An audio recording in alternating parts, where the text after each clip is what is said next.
소망이 무엇인가? 소망을 가진 사람들은 어떤 삶을 살 수가 있는 것인가? 우리에게 말씀해 줍니다. 세상에 많은 사람들이 사람을 분류하는 법은 여러 가지가 있습니다만 오늘 우리가 소망을 주제로 해서 우리가 한번 사람을 분류해 봅니다. 우리는 사람이 태어나서 어느 정도 우리가 아이들이 자라가면서 꿈을 갖게 됩니다.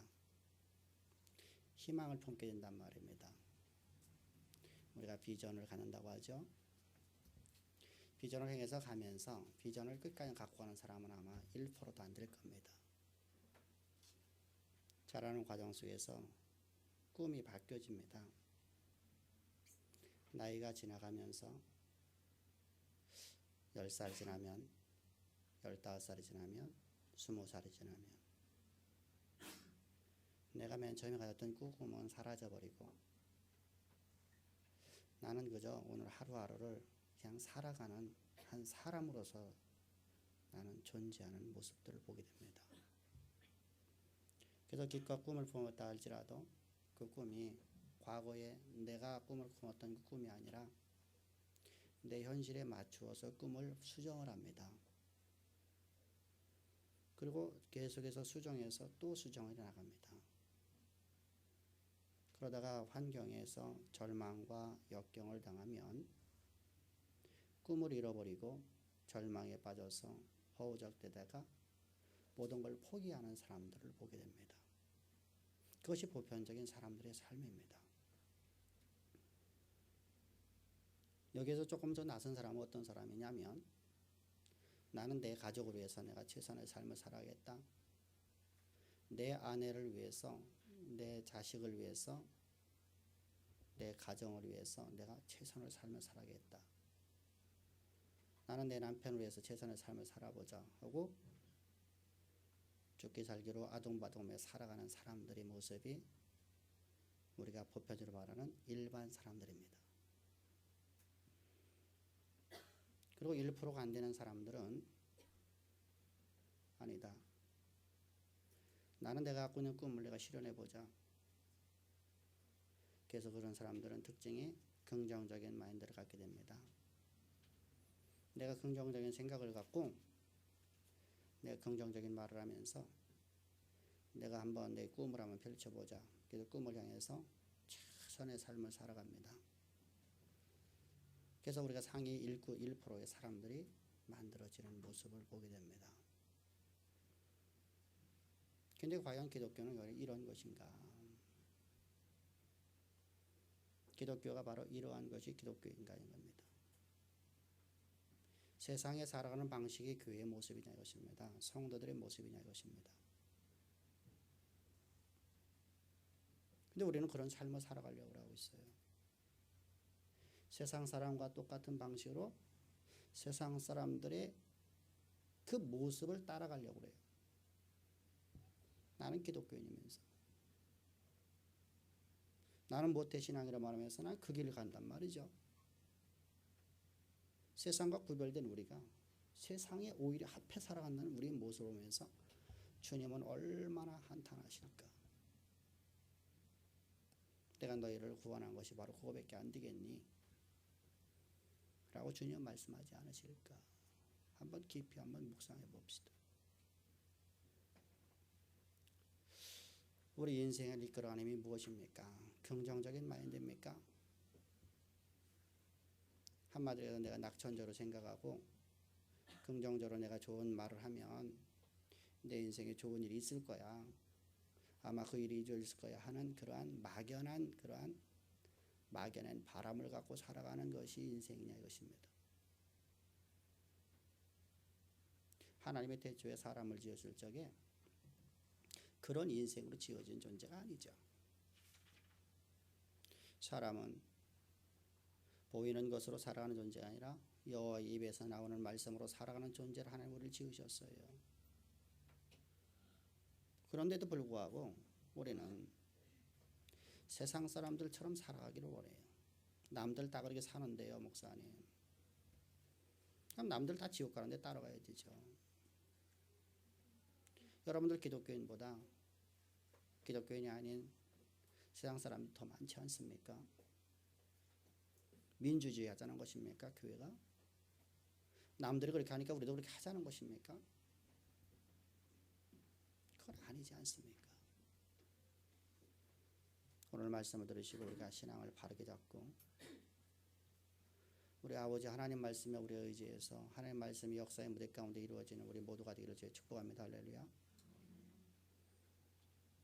그 소망이라는 단어가 무엇입니까? 소망이라는 단어는 히브리어로다가 티크바라는 단어입니다. 그리고 헬라어로는 엘피스라는 단어인데 이 단어는 꽈바라는 단어에서 히브리어에서 유래가 된 단어입니다. 꽈바라는 것은 우리가 새끼를 꼬듯이 꼬는 겁니다. 근데 이 꼬라는 이 꼬, 새끼 꼬다라는 단어인데 이 티크바라는 단어는 서로 다른 개체가 하나로 꼬아지다라는 개념을 갖고 있는 단어예요. 우리가 3줄을 하나 갖고 있고 하나는 지푸라기를 갖고 있습니다.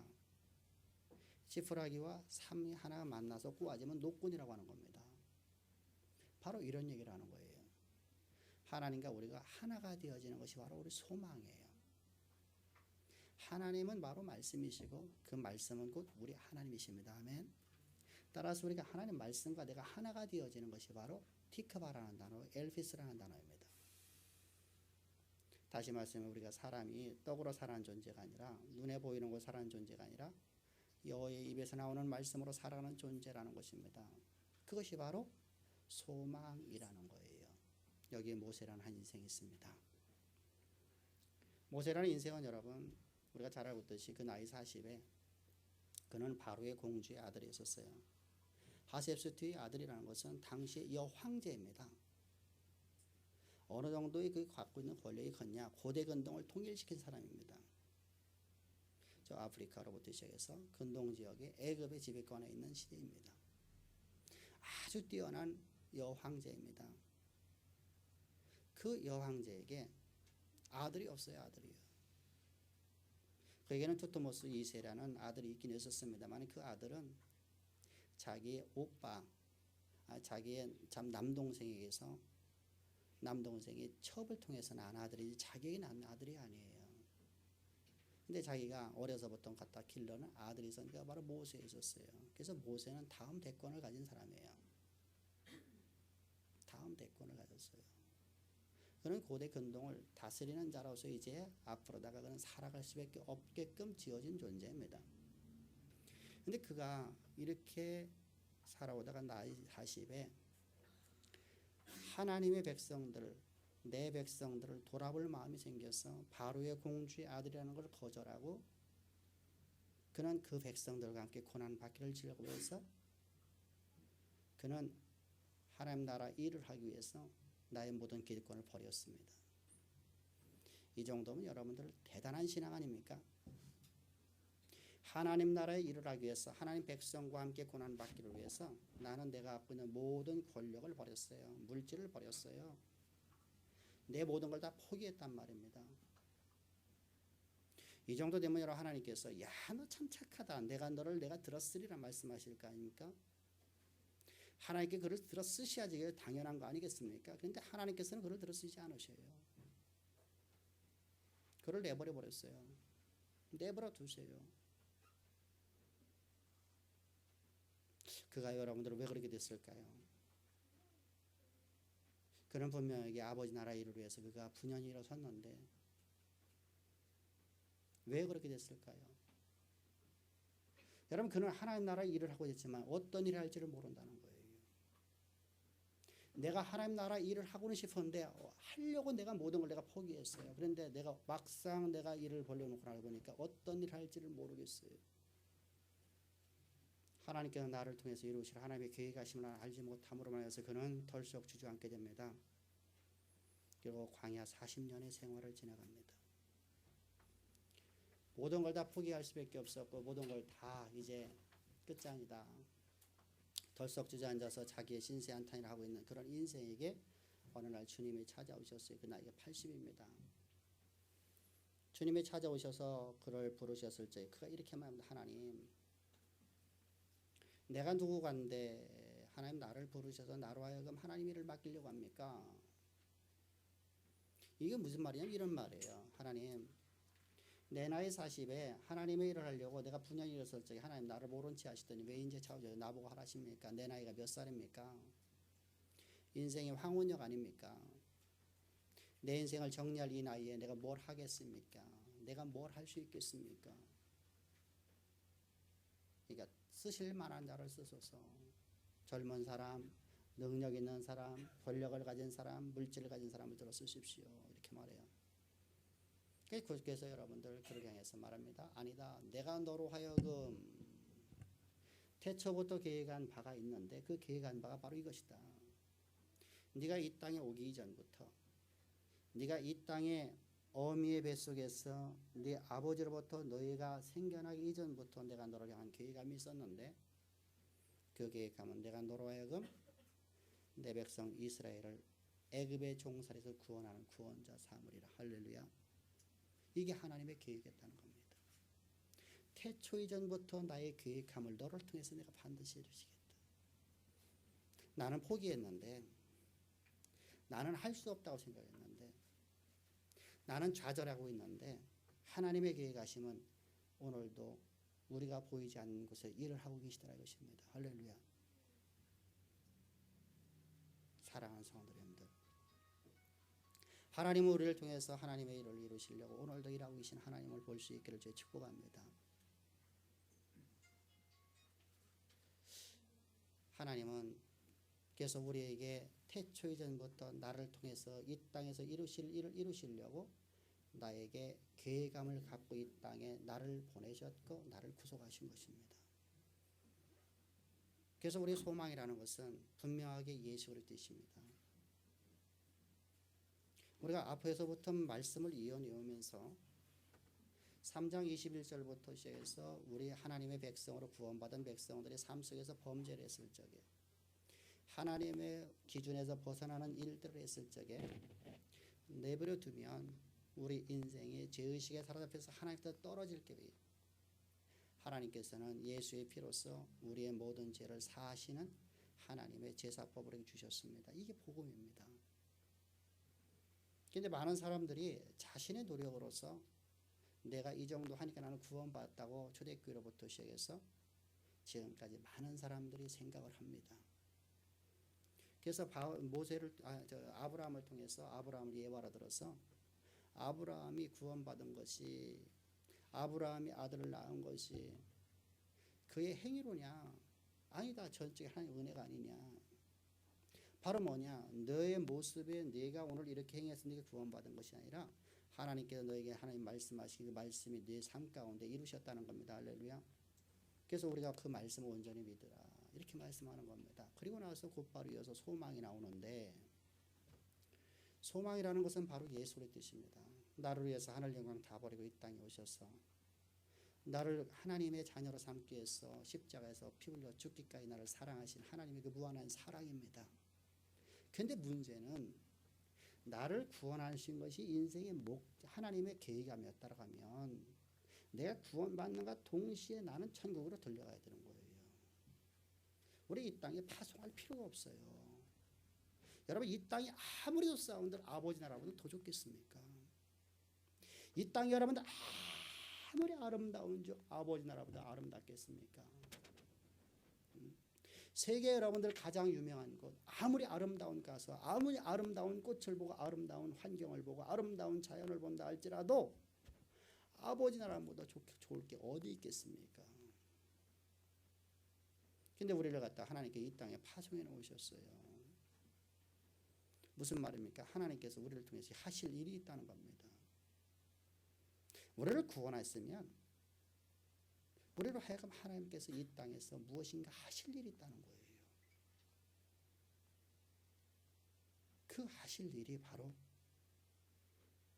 하나님께서 태초로부터 나를 이 땅에 보내시기 이전부터 나를 향한 하나님의 계획하시였다는 거예요. 우리는 야곱이라는 인생을 우리가 잘 많이 알고 있습니다. 야곱이라는 인생이 태어나기 전부터 하나님이 그를 향한 계획하심을 그 부모 이삭과 리브가에게 말씀해 주셨습니다. 내가 너로 하여금 이렇게 네 자녀를 주는데 내 태에는 두 아들이 있는데 큰 자가 작은 자를 섬기리라. 내가 너의 작은 아들을 통해서 내 계획함을 이루어가는 자가 되게 하리라. 내가 내 작은 아들을 통해서 나의 구속사를 이끌어 가리라. 그 말씀을 주시는 겁니다. 근데 이 아이가 태어났고 아이들이 장성을 합니다. 장성을 하는데 큰아이는 낙천적이고 긍정적이며 진취적이며 무슨 일을 하든 간에 똑부러지기를 잘해요.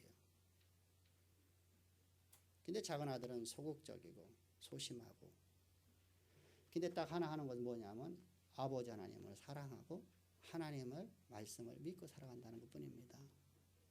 누가 보더라도 바보 같고 등신 같고 아무것도 할 수 없는 무지랭이 같은 인생입니다. 나이 40이 되었습니다. 나이 40에 큰아들은 장가를 갔고 에서가 이제 나이 40이 되어서 큰 가문을 이루었습니다. 그런데도 이 작은 아들은 그저 엄마 품에 앉아갖고 엄마 나 밥 줘 하고 있는 인생입니다.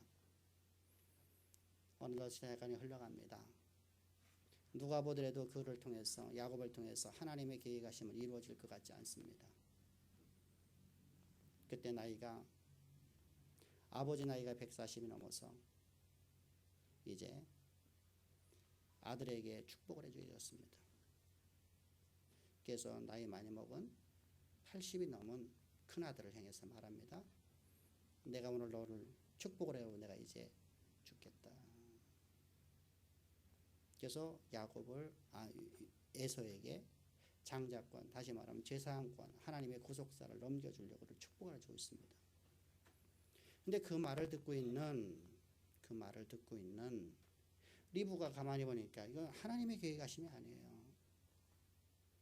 그래서 그 작은 아들한테 얘야, 내가 모든 거 다 책임질 테니까 네가 가서 축복을 받으라.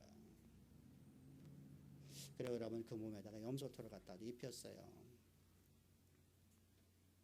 그랬더니 이삭이 그 아들을 보고서 축복을 해줬어요. 그 손을 만져보고, 여러분 염소털과 사람털도 모르는 바보 등신입니까? 평생을 여러분들 양과 함께 사는 사람입니다. 140년 동안 양과 함께 사는 사람인데 압니다. 이 하나님 뜻이구나. 사랑하는 성도님들, 우리 눈에 보일 적에는 안 이루어질 것 같고 없어질 것 같고 안 될 것 같아요. 모든 걸 포기할 수밖에 없어요. 나이 80 넘은 인생, 나이 80 넘었던 엄마 품에 앉아갖고서 젖바라먹고 앉아있는 그 무지렁이 같은 야곱이라는 인생이 뭘 할 수 있겠습니까? 뭘 할 수 있겠냐고요. 아무런 희망도 없어요. 아무런 꿈도 없어요. 그에 대한 어떤 비전도 품을 수가 없어요. 그 어미와 아비는 볼 필요 없어요. 어느 누구도 여러분들 나이 80 먹은 인생이 그래 너가 참으로 위대한 인생들이라고 여러분 누가 볼 수 있겠어요. 그런데 리브가와 이삭은 하나님께서 80년 전에 말씀하신 말씀을 기억하고 있었더라. 그래서 그에게 축복을 해줬어요. 그런데 문제는 이 야곱이가 하나님이 자신을 향한 계획함을 알지 못한다는 거예요. 하나님을 사랑하지만 하나님의 예배는 드리지만 나를 향한 하나님의 계획하심을 알지 못해요. 내가 어떤 일을 해야 될지를. 그래서 하루하루를 그저 무미하게 살아가는 겁니다. 이제까지. 그리고 어쩔 수 없이 도망가는 거예요. 어쩔 수 없이 도망가는 거예요. 나이 80 넘어서 여러분들이 이제 이국 땅으로 도망가는 그의 모습을 봅시다. 나이 80이 넘어서 저 아무도 가보지 못한 저 미지의 땅을 향해서 저 광야길을 걸어갑니다. 그리고 그는 자기 외삼촌 집에 도착을 했습니다. 그곳에서 7년 동안 노예 생활을 했고 그곳에서 아내를 얻게 됩니다. 아내를 얻게 된 것도 여러분들 그 외삼촌이 바보입니까? 여러분들 딸이라면 아무 아내 주겠습니까? 나이 80 먹은 여러분 노인네한테 여러분들 딸 줄 여러분들 인생이 어디 있습니까? 근데 야곱이 오고 난 다음에 그가 날마다 하는 일마다 잘 되는 거예요. 기업이 창대해져갖고 날마다 기업이 참 잘 돼 나가는 거예요. 어느 날 길을 걸어가고 있는데 무당을 만났어요. 점수라는 자를 만나요. 점수라는 자가 우리말 번역이 안 돼 있는데 원어는 이렇게 돼 있어요. 점수라는 자를 만났는데 점수라는 자가 이렇게 말하고 있어요. 너의 재미는 하나님의 사랑으로 당신에게 복이 임하였습니다. 여러분들 정신이 벌쩍 나죠. 내가 복 받은 것이 야곱 때문이라다. 그 사람들 내 사이 삼게 해서 딸을 2명을 다 줘버리는 거예요. 꼼짝 못하게 만드는 거죠. 그리고 노예를 부려먹는 거예요. 근데 야곱이가 이제 아내를 얻고 자식이 생겨지고 나니까 재산을 자기들 필요한 거예요. 그래서 돈을 모아놓으면 뺏어가는 거예요. 아버지. 장인어른이 뺏어가는 거예요. 오빠들이 뺏어가는 거예요. 그래서 항상 빈털털이에요. 왜? 못 나가게 만들려고. 돈 벌으면 나갈 거니까 못 나게 만드는 거예요. 도저히 견딜 수 없어 20년째 됐을 적에 큰아이가 이제 10살, 13살, 12살 정도 됩니다. 그 나이가 벌써 100세가 넘었습니다. 인생의 황혼역에 더 이상 이렇게 있을 수 없다. 그래서 재산을 훔쳐서 도망 나오는 겁니다. 도망 나와서 하나님의 뜻을 이루는 아니었었어요. 야복강에서 그는 천사와 씨름할 적에 하나님이 그를 향한 계획하심을 일부러 알게 됩니다. 아가와 야곱아, 내가 너로 하여금 이스라엘을 하리라. 내가 너로 하여금 큰 민족을 이루리라. 깜짝 놀랍니다. 내 나이가 80이 넘었는데, 아니 100세가 넘었는데 나를 통해서 어떻게 그 일을 하실 수 있을까? 착각하지 맙시다. 우리 유치원 때 배웠듯이 24살 먹은 아이가 밭담으로 도망가 아닙니다. 성경은 여러분 100세가 넘었다고 성경은 말씀하고 있어요. 여러분. 그런데도 여러분 그는 하나님의 계획하심을 정확히 알지 못하면서 그는 주저앉아 있어요. 베델에 들어가서 베델에서 그는 이곳저곳 싸우냐고 앉아 있을 때 그는 아들이 가장 살 아들이 죽었어요. 내 12아들 중에서 11아들 다 포기한다 해도 이 아들만은 절대로 포기할 수 없다고 하는 아들이 하나 있었는데 그 바로 요셉이었어요.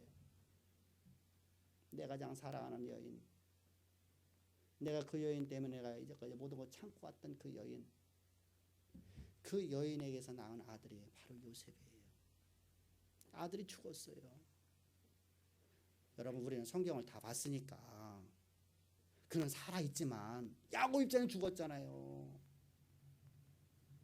야곱의 입장에서는 자기 아들이 여러분들 짐승에게 찢겨서 먹였다고 여러분들 그 아들들이 11명의 아들들이 여러분 그에게 옷을 갖다 줬는데 옷이 여러분 피가 묻어 있고 옷이 다 짐승의 발톱에 찢겨진 것이 있지 않습니까? 짐승이 먹인 걸 알고 있어요.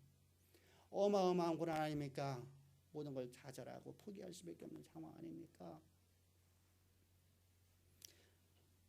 아마 어떤 사람 같았으면 하나님을 욕하고 떠났을 수 있겠어요. 근데 야곱은 하나님을 욕하지 않고 원망하지 않고 하나님의 계획하심을 어렴풋이 알고 있는 그 계획을 이루기 위해서 그는 살아갑니다. 오히려 찬양합니다. 근데 어느 날 갑자기 이 땅에 기근이 돕니다. 어느덧 10년이 지났습니다. 그 기근이 얼마나 심한지 살 수가 없어서 어쩔 수 없어서 그는 애굽으로 내려가게 되는 겁니다. 우리 여기를 보면서 뭘 느끼십니까? 하나님이 태초에 야곱을 통해서 이스라엘을 큰 민족을 만들기 위해서 이방 나라에 가서 큰 장성한 민족, 큰 민족으로 만드시는 하나님의 계획하심을 이루시는 그 일을 나는 알지 못하고 있고 자세히는 알지 못하고 있고 내가 그 일을 하고 있는지도 알지도 못하는 과정 속에서 하나님은 그 일을 하셨다는 사실입니다. 아멘. 여기서 중요한 점이 이스라엘 훗날 애굽에 출애굽한 백성들처럼 어려운 환경에 닥치니까 원망하고 불평하고 세상으로 돌아가려는 것이 아니었다는 사실입니다. 야곱은 일생 동안 하나님만을 사랑했다는 사실입니다. 그랬더니 하나님께서는 그를 향한 하나님의 계획하심을 다 이루셨습니다. 누가 보더라도 포기할 수밖에 없는 상황, 원망할 수밖에 없는 상황에서 하나님은 그를 통해서 아버지 하나님의 계획을 이루셨습니다. 그 일을 이루시고 난 다음에 야곱을 아버지의 나라로 들어 올려 가셨습니다. 이처럼 우리도 이 땅에서 구원받는 것이 아니라 구원받아서 아버지 하나님의 나라의 일을 이 땅에서 이루시기 위해서 하나님은 태초에 계획하신 그 계획하심을 나를 통해서 이루시려고 나를 오늘 이 자리에 보내셨음을 믿기를 바랍니다. 여러분들이 이 시대 속에 살고 있음을 믿기를 바랍니다. 그리고 우리 어떤 환경과 어떤 조건과 어떤 상황이 우리 앞에 있다 할지라도 하나님은 우리에게 약속하신, 하나님이 우리를 계획하신 그 태초로부터 나를 향한 계획하심을 반드시 이루시는 하나님이심을 믿기를 바랍니다. 그때 우리는 그 소망이 나의 모든 환난을 이기는 힘이 됩니다. 모든 것을 넉넉히 이길 수 있습니다. 세상에서의 희망과 긍정과 비전은 막연한 기대이지만 하나님이 주신 소망은 태초로부터 나를 향한 계획하심은 반드시 역사의 무대 가운데 이루어질 하나님의 계획하심입니다. 그 전능하신 하나님께서 나를 단순하게 구원한 정도로 구원했다는 것이 아닙니다. 그렇다면 여러분, 예수님께서는 이 땅에 오실 적에 가장 연약한 모습이요, 마른 땅의 줄기 같은 모습이요, 사람들에게 흠모할 모양이 없는 모습이요, 모든 사람들에게 비아냥거리고 그 모든 사람들의 저주의 입에서 나오는 그 말과 그 침으로 옷을 빌 그런 모습으로 이 땅에 오시지 않으셨습니다. 주님은 나를 통해서 아버지 하나님의 하늘에 계시는 그 모든 계획하심을 이루시기 위해서 모든 사람들이 시험 버림받는 모양으로 이 땅에 오셔서 그분은 세례 요한에게 세례를 받으실 적에 우리 모두가 그 예수 안에 다 집어넣으셨고, 예수님이 십자가에 못 박혀 죽으실 적에 우리도 예수와 함께 죽게 되었습니다.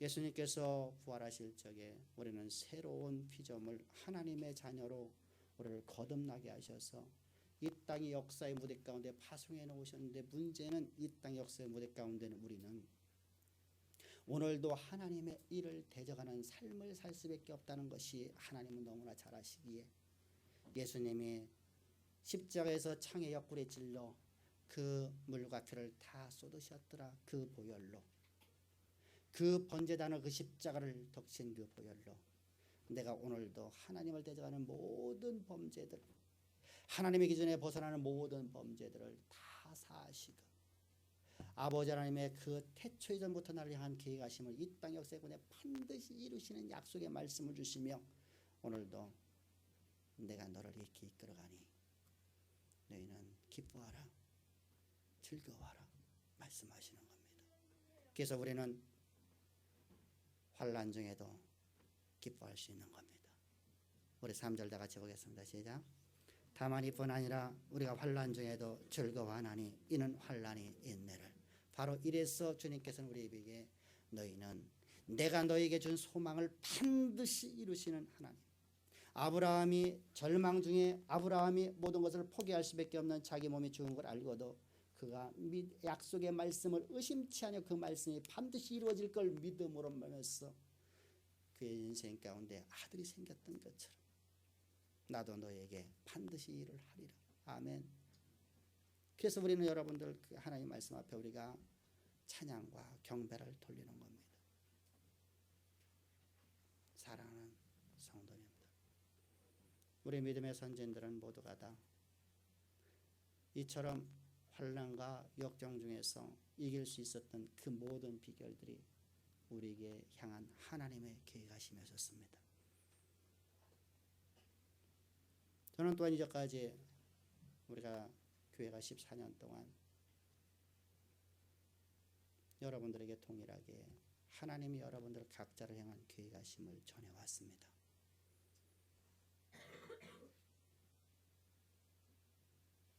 그런데 왜 세상 사람처럼 포기합니까? 왜 세상 사람처럼 절망합니까? 왜 세상 사람처럼 원망하고 세상으로 돌아가고자 합니까?